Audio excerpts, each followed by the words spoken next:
I want to start with the words of the Gemara. The Gemara presents to us what's known as a machloket. A machloket regarding the end time.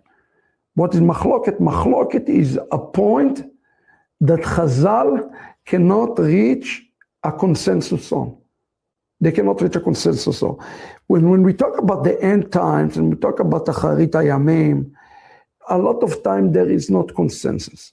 There is a consensus though on the fact that there will be a war between two entities. One is called Iran. Persia is Iran, is very, very easily identified. And the second one is an entity that is called Edom. Now it's outside the scope to explain to you why Edom is America. If you want to read the Fall of Edom, and you'll understand why right now, at least as I am standing with you at this moment in time, America and Edom is a hand to a glove. Now, it's also known by the name of Rome. Now, we must not make a confusion to think when Chazal say Rome, they talk about physical Rome.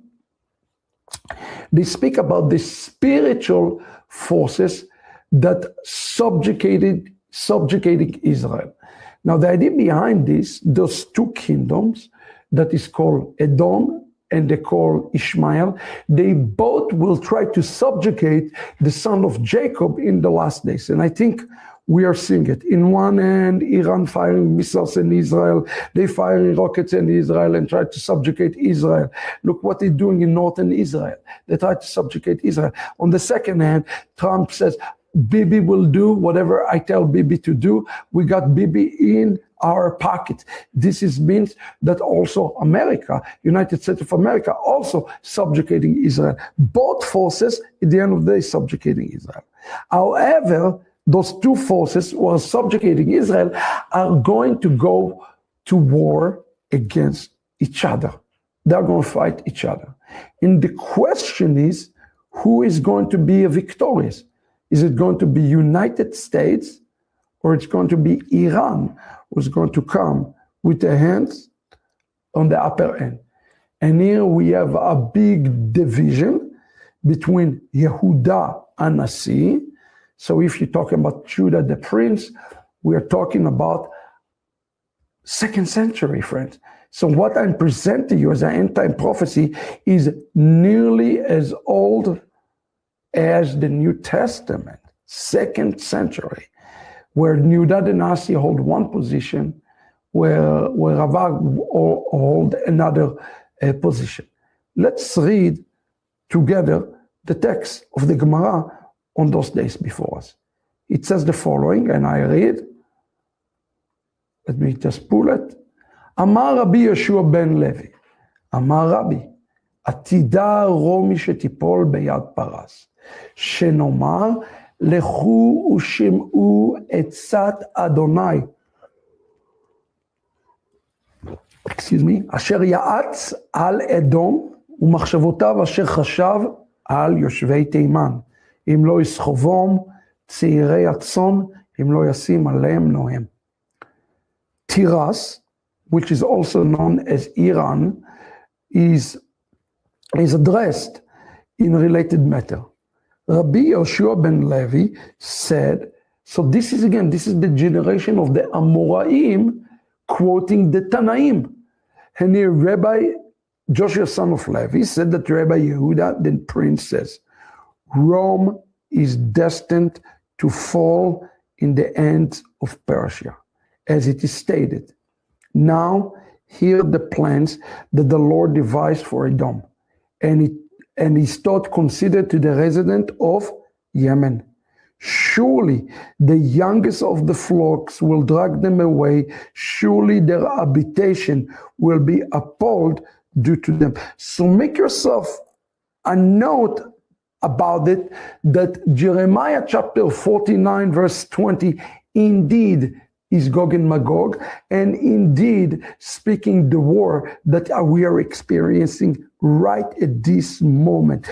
I encourage you to go and read all the commentary that I wrote on Jeremiah 49:20 in the Fall of Edom. But the view of the last days of Rabbi Judah the Prince, that Rome is destined to fall into the hands of Persia. And if I would ask you 90 days ago, who is winning, United States or Iran? I think the answer would be very clear and very easy for you. But if I'm asking you today the question, who is winning the war right at this moment in Rosh Chodesh Tammuz? Who is winning the war? The answer is not clear. And it's hard to say that if we're just being honest, forget what Trump's saying for a moment. It is hard to say that the United States is really defeated Iran. You looked at those 14 points with me today together. Those are surrendering terms for the United States in this war. And they're absolutely stunning. Why? Because again, you have to understand, beyond Donald Trump, there is a spiritual force. Beyond the Ayatollah, there is a spiritual force. And those two spiritual forces are colliding right now in heaven.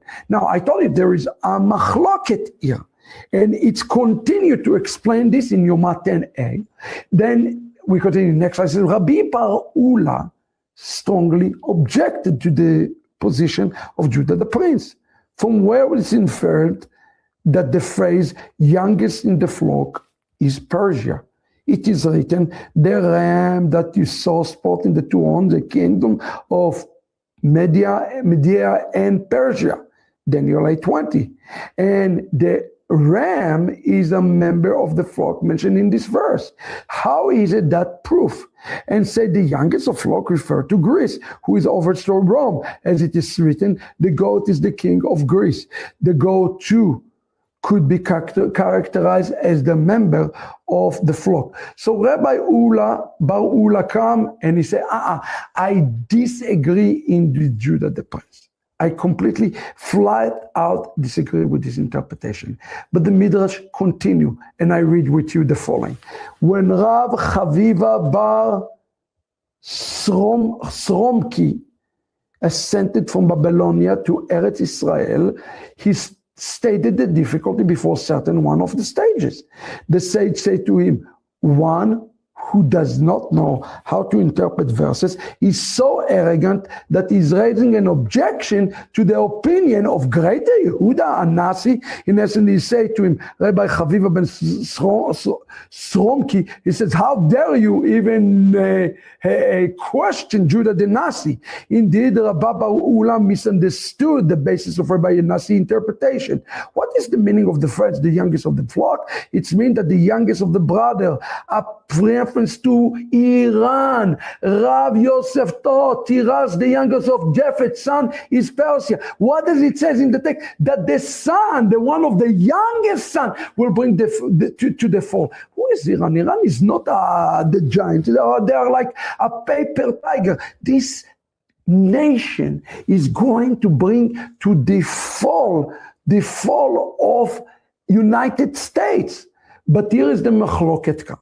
We continue. In contrast, next slide, Rav said, Persia, meaning Iran, is destined to fall into the hands of Rome. Rav Kahana and Rav Asi, Rav's student, said to Rav, the builder will fall into the hands of the destroyers. Is that justice? He said to them, although it seemed unjust, yes, this is the king decree. Some said that he said to them, they too are the destroyers, are the destroyer of synagogue, and they are no better than the Roman. So whether or not, I want to explain this to you now, because we are in a very, we are in a very difficult times right now, that it's not going to be clear whether America with Edom will win against Iran or Iran will win against the United States of America. And we absolutely have to understand that this war that is occurring right now is a war that is leading for Israel's salvation.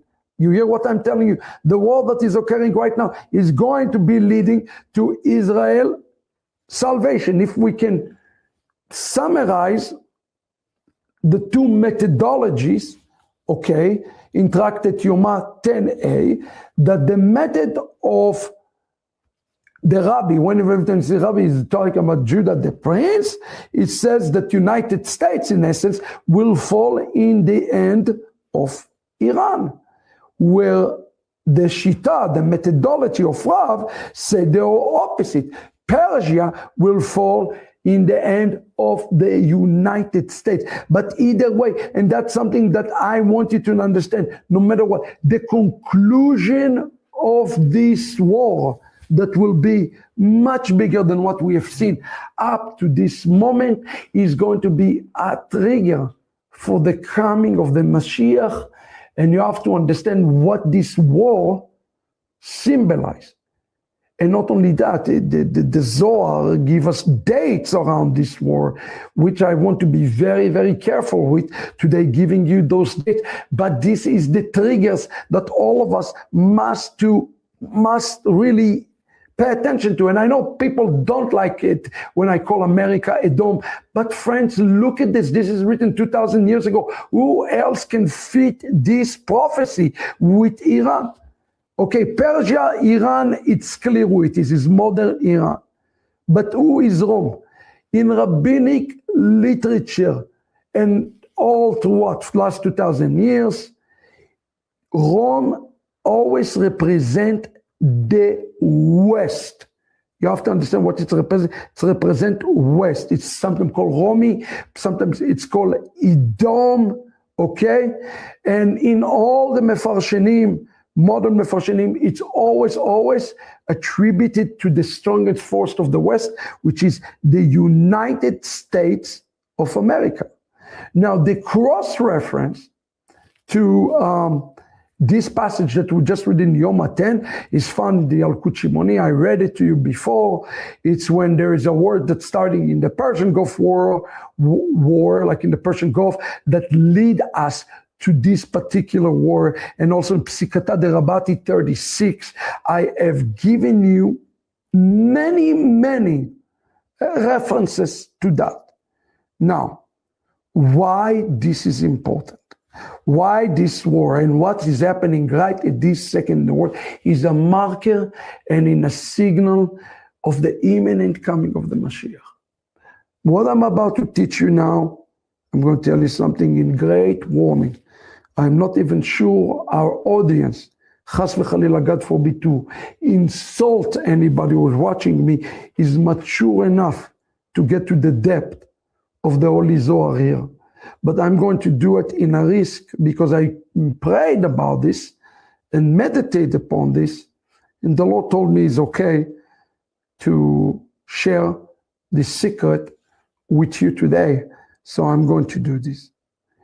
The cross-reference to Yoma 10 that explained the conflict is found in the Zohar, Parashat Vayera. And I want to explain to you again, this conflict you're seeing right now is a sure sign. Not 50%, not 70%, a sure sign for the coming of the Mashiach. Listen to what the Zohar says. We read together. Parashat Vayera. And all the nations will couple, will band together. The Zohar explained the end times. And all those nations will come together against the daughter of Yaakov. I want you to pay attention to this language and put a big note about the daughter of Yaakov, to push her or them out of the world, meaning to annihilate them. And concerning that it is written, for the day is great, so that none is like it. It is even the time of Yaakov's trouble, but he shall be saved out of it. Jeremiah chapter 30, verse 7. The Zohar quote this time. And then the soul will finish departing from the body and desire to be renewed. At the sign of this matter, all the souls of the house of Jacob that came out of Egypt were 70. It's written. in Genesis 46:22. But it says all the souls that came out of Jacob into Egypt, all their souls were 66. Wait a second. What is the Zohar want to tell us here? What's the Zohar trying to tell us? There were 70 souls, but there were really only 66 souls. What does this have to do with the conversation here? First of all, we have to understand. It is going to be the nation of the world that's going to come against what is the Zohar call here, the daughter of Yaakov. What is this expression, the daughter of Yaakov? It's represent both Jewish people corporately, and it's also represent the Shekhinah corporately. And it's going to be the time, just like you see today, of Jacob trouble. And it was very troubling to me to hear J.D. Vance saying, hey, Israel, you have only one friend left in the world, it's Donald Trump. Don't, you know what? Because if he turned on you, you're finished. That was yesterday, the exact words, not quotation. I heard the J.D. Vance speech. Is affirm what we already know. The entire world is against Israel, against Jacob, and against the Jewish people. This is a fact that nobody can already deny. Now it says that those going to be the days that Bat Yaakov will enter into Jacob trouble. And what's going to be the sign of Jacob trouble? It's going to be a sign of isolation. Isolation. Het Sarah le Yaakov, it says here in the text, which is important. Now the Zohar explained to us what is the meaning of this. Hey, 70 souls came out of Egypt. Again, it's a picture of the redemption, but there were only 66 souls. Why? It's a very important Kabbalistic concept that you have to understand. Mashiach, according to the Zohar, will not arrive until all the predestined souls in the heavenly treasury in the body become full. What does that mean? Until the fullness occur, Mashiach will not come. This is very Kabbalistic. This concept that Shaul called the fullness of the Gentiles. To understand this concept, you need to study the Zohar, because this is exactly what the Zohar teaches, until the fullness come, the wholeness come. So the text use a riddle that found in Genesis 46:26, when Yaakov's family initially traveled to Egypt. One verse counts 66 souls, then in the next verse 70 souls, and the Zohar uses this alternative number to explain to us the mystical sign of the gap of the soul to represent the fullness that is going to come through this, okay? This is very, very important. So far, listen to me, this is a very important shiur today from Milchemet HaEmunah, and I hope everybody go and pre-order this book. It says it's going to be a time that the nations is going to turn in Israel.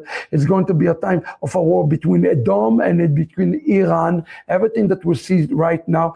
But it's also going to be a time of the fullness.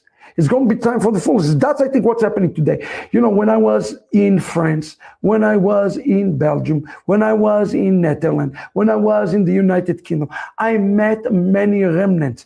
It's the time right now of the birur, of those extra souls from the Gentiles that was stuck, according to Midrash, were stuck in the mount of Isav. They're stuck and they're being redeemed. This is why this channel is important. This is why the Avodah of Avat is so important. We are taking those souls and then we are working together to redeem them and join and gravitate toward the house of Israel and come and return home. And I think you understand, many of you are watching, you are part of prophecy, but you're a very small remnant, especially those of you who are watching me right now who is not Jewish. Now, this process of awakening, now take a breath. This is so shocking. What the Holy Zohar teaches here, woe to those who don't listen to this, to what I'm telling them now. It's telling us, the Zohar, although the Zohar does not say what year, he is giving us the code of the year. Listen to me carefully to what I'm about to tell you right now.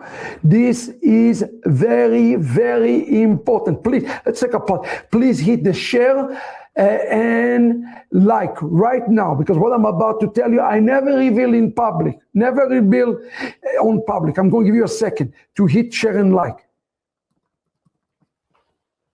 We are right now, remember, in the year 5786. Do I get your attention? I got your attention. Good. Listen carefully to what the Zohar is telling us. He's telling us when it's going to occur. Those events will kick off in the year 73. This is very important. In the year 73, all the kings of the world will gather inside the great city of Rome, meaning the forces in the West will wake up, and the Holy One, blessed be He, will arouse against them in the beginning of 73, whatever 73 is.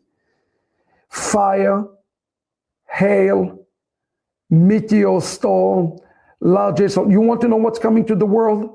I'm telling you right now, I'm not a prophet. I'm telling you what's coming. Natural disasters about to come. Fire, hail, meteor storms, earthquake, all are coming. I'm giving you news today. I'm giving you news today so you know what's coming. And they will perish from the world, the wicked, except for those kings who do not arrive there, who will return to stir up other battles. And from that time on, from 73, listen carefully, take a breath. King Mashiach will be awakened throughout all the world. And many nations and many armies from the end of the earth will gather with him, and all the children of Israel will gather in all of those places. Something is occurring in a year that is called 73. It's the mystery of 73 that I'm about to uncover for you today. Shocking. I was sitting this morning, ask Rabbatzin, 4:30 in the morning. Holy Spirit just hit me, boom. And I don't know if I should share those things with you, but I'm going to trust Hashem that you need to know those things. And may I be wrong, by the way. By the way, may I be wrong. That's my prayer more than any other prayer right now in the year 5786. May I be wrong with the things that the heavens reveal to me.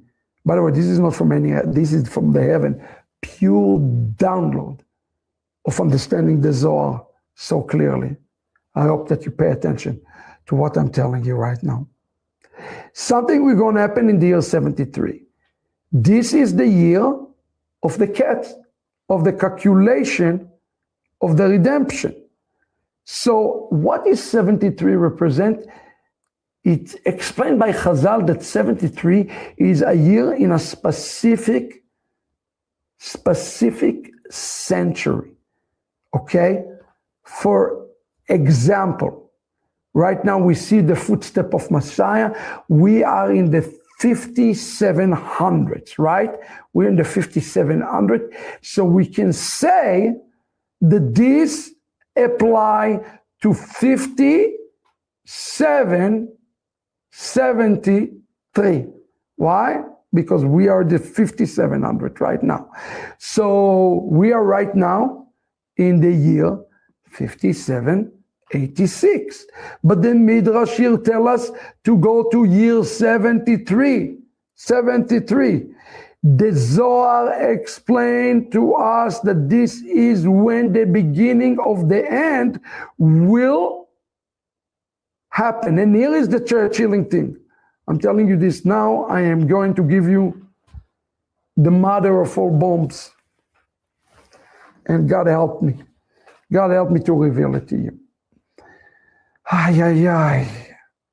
The Zohar explain that everything is working out sfirot of 100. So the Idgalut of Mashiach starting at 73. And the Zohar says that it's half to be complete against until 100. Let's read there again. This is very, very important. Let's read this. King Messiah will be awakened to the whole world, and many nations and many armies will, from all the end of the earth, will gather with him. That's the beginning in the year 73. Well, when King Mashiach will come to the world, King Mashiach will come to the world by the year 100. What it means? Until you get to the next millennium. So, if we apply it today to the Holy Spirit, to where we are in the year 5786. And if 73 apply for 5773, that means that from 5773, we have 27 years until the Mashiach coming. And again, I don't calculate time. I'm just giving you the words of the Zohar to think about this. That means that Mashiach have to come by the year 5800, according to this, if this is truly the time of this war. And you're going to see all the signs before us. This is shocking. This is absolutely shocking. The things that I'm teaching you today, you're not going to get in any channel on the universe on YouTube, because they are from above. This is why it's important that we share it and we support it. Don't just consume information. Help me so I can get it out to many languages, all of those important teaching. And now listen carefully to what the Zohar says. Next slide. Until those years, remember we start in 73, until those years are completed to 100, then the letter Vav will connect to the letter Hey, and then all they shall bring all your brethren out of the nation, the offering to the Lord, Isaiah 66, and the children of Ishmael are destined at that time, in those 27 years. They are destined to be awakened with all the nation of the world together against Jerusalem, for against all nations against Jerusalem for battle. And it is written, the king of the earth will stand up, and the ruler will take counsel. The nations and the rulers and the demons, all of them will come against Hashem and against the Mashiach. As it is written, he sit in the heaven, he laughed. The Lord had them in derision. Friends, what other time in human history can fulfill what I am telling you right now? A time that will see the great awakening in the kingdom of Ishmael that is occurred in 5773, that will lead for the final battle 27 years later. Listen to what I am telling you. If I am wrong, I am wrong. But if I am right and I understand the Zohar correctly, when we are in the year 5786, we have at the very maximum 14 years left. Have you ever heard Rabbi Shapira speak like this? Giving times? Never. On the contrary, I tell you not to calculate the time, not to calculate those seasons. So the Zohar set the transition period that led to the climatic Gog and Magog for 27 years. You understand this? And this chibur of the Yud and the Hey, the Vav and Hey, that's mean Bayom Yad Onai Echad und Shmo Echad. And what is it says? The standard version of the Zohar explain that it will be the great battle against the children of Ishmael. The children of Ishmael. Please order the book Milchemet HaEmunah. I'll give you the references there, that you will see that, and you'll understand why the war right now between America and Iran is so critical. It is critical war right now that is happening. So the Holy Spirit asked me to go. Next slide. What happened in 5773? Right? Remember what the Zohar says, 5773. And you say, I forgot what happened in 57. What happened 13 years ago? What's happened in Rosh Hashanah, September 16, 2012? And I'm like, nothing. I don't remember anything occurring in this date. Oh my goodness. My jaw nearly fallen. Look at me, please, at the event that is taking place at 57, 73, 13 years ago. I am giving you the facts. You can check me. Fact check me. Let's understand this here. Let's go to the next slide. What happened in this year? It was Operation Pillar of Defense that is taking place. And where Operation Pillar of Defense have taken place? In Gaza. In Gaza, brothers and sisters, it was the beginning of the prophet. It's like Zephaniah chapter 2 that is started in Gaza. You understand why we're continuing with Gaza? Because it started in Gaza in the same year, 73, exactly when the Holy Zohar said that it will happen. But it's not only that. What else happened in this year? When this operation started, who came to visit Israel and to deliver the very first speech on the two-state, the real speech on the two-state solution? Let me remind you, next slide. It was Barack Hussein Obama. On the same year. I know it sounds so scary and so freaky, but you need to know that in March 2013, US President Barack Hussein Obama made his first official presidential visit to Israel. Why 2013 is important? Because that 5773, reaffirming bilateral ties and speaking directly to the public, Israeli public in Yerushalayim. In his speech, he strongly defended Israel's right to exist as a Jewish state, while simultaneously telling the youth that neither occupation nor expulsion is the answer, urging them to recognize the Palestinian right for their own country. Do you follow what I am telling you today, brothers and sisters?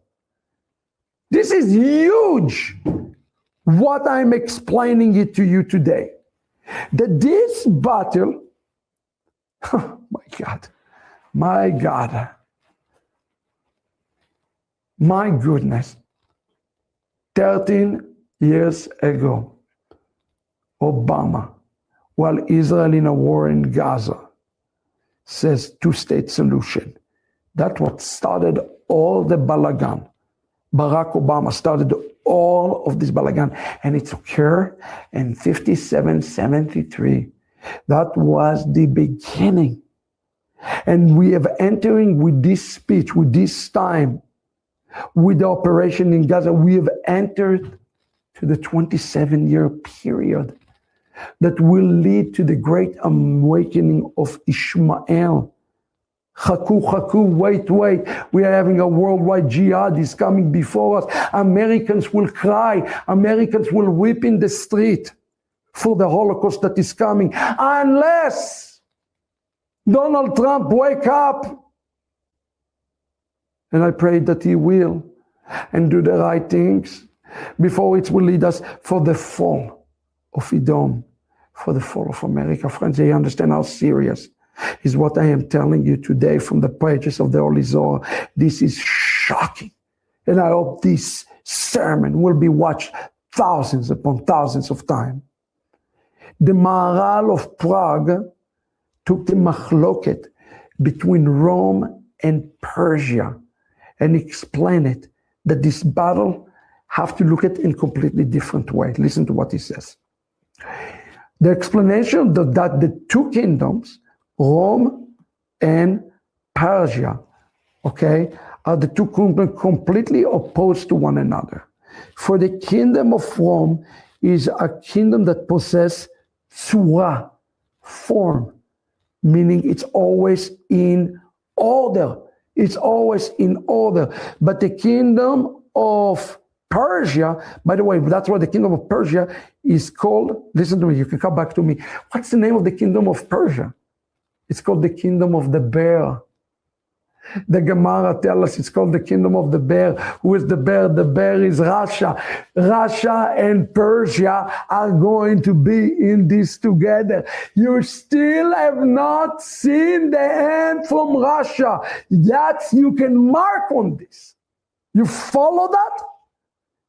I explained this to you. Let's go back to the text here. He explained that. And he said, the kingdom of Iran, of Persia, is called the kingdom of the bear. And he possessed the chomer. They are possessing the physicality. What does that mean? I was reading a little bit about this from the Maharal of Prague, and in the book Be'ezrat Hashem, God give me strength, please pray for me, I need to get it done. But in the book Milchemet HaEmunah, I need to explain to you what is their attributes, the physicality, the flesh, nefesh behema. That's why it says the Persians are eating and drinking like a clumsy bear. And one of the other things that the bear is known for, huge access to money and wealth, which is exactly what Iran has today, huge access for those. And what is Rome? The spirit of Rome is a system of order, legality, political structure like in the United Nations, and those two forces of the Nefesh Behema and the order are coming together, and you say, wow, one of them is better than the other. Ultimately, the Maharal of Prague says that the Tzura, meaning Rome, will win. United States will win. But that was said, but they both are going to cause to each other, listen to me, to each other, to self-destruct themselves. This is what is happening in the world right now. This is incredible. And I hope this sermon can be put into the trash, and this is not the last 27 years. I pray it's wrong, but I just have to show you how Israel understands, and look at the signs that are following inside these days. Before this is absolutely incredible today. It says this, Maharal continues and say, and it is known that the Persians they are related to the matter, to the physicality, to what it's called the matter. As we say in the first chapter of Avodah Zarah, then the Persians eat and drink like bears and are heavy laden with flesh like bears, and all this indicates materiality. Rome, however, possesses order and law, and this matter belongs to the concept of form, which brings order to reality. Next slide. Therefore, according to this opinion, that Persia is sentenced to fall in the hand of Rome, it is because the form rules over the matter and subdues it. Consequently, the form, which is Rome, will subdue the matter, which is Persia. And the opinion that Rome is destined to fall to the hand of Persia believe that sometimes matter overcome form and destroy it, and the matter is fierce and powerful. And for that, Rav said, listen, this is Maharal of Prague. He's trying to explain to us the argument. It is a decree of the king. He meant to say that the matter does not occur through a natural process, but rather to a decree of the supreme king. Blessed be he who decreed the order of the world. Such a form shall rule over the matter, so that the matter does not overpower and destroy the world. Listen to this. Maharal conclude, I'm almost done. And he says, for those two kingdoms are opposing extreme. They're not representing countries. They represent philosophy. They represent ideology. They understand spiritual forces. They both are bad. But they represent the two extreme. And Maharal said they are opposing. They are the two opposing extreme. And the world cannot endure both of them in the end. One must fall in the hand of its counterpart so that the world remain under a unified leadership. From the perspective of the divine justice and heavenly order, the material kingdom, Persia, must surrender to the kingdom, possess the elements of Rome. Yet, know that the fall of Iran into the hands of Rome occurs only so that Rome itself will then be prepared to fall afterward, causing both to be nullified as one, as nullified the first, and the kingdom shall be the long itself. What I am trying to tell you, brothers and sisters, we have begun the great domino effect. And the only thing, let me look at you straight up. The only thing that will stand will be the sons of Jacob. The only thing that will survive is the sons of Jacob. I urge everybody today who is watching me, line up with Jacob. Do not show loyalty to any government, to any institution, to any entity, only to the God of Israel, to the God of Jacob, and to the Jewish people, friend. All of those kingdoms will fall. Whether Persia will fall before Rome, and Rome will fall before Persia, to me, friends, it doesn't matter, because they both lead for the coming of the Messiah. These last 27 years we're entering now, and now for the last 14 years, are the most crucial years in human history. I hope that this message today have not frightened you, did not scare you, but give you understanding of the true spiritual force, the flesh and the order, the law and the flesh, that they are working. They both are bad, because it's not the law of God. It's the law of man and the fleshliness of the nefesh behema. They both are bad. What should we be? We should be Jacob. You have been invited. An invitation from the King that is found in Matthew 22. Put on your white shirt and get ready. The King is coming. He's in the field. Thank you for being here today. I hope it's ministered to you, and I hope you consider supporting this fight for Jacob here at Avatam International by standing with us and supporting this work. God bless you, everybody. Be strengthened. We still have time to get ready, but it's running short.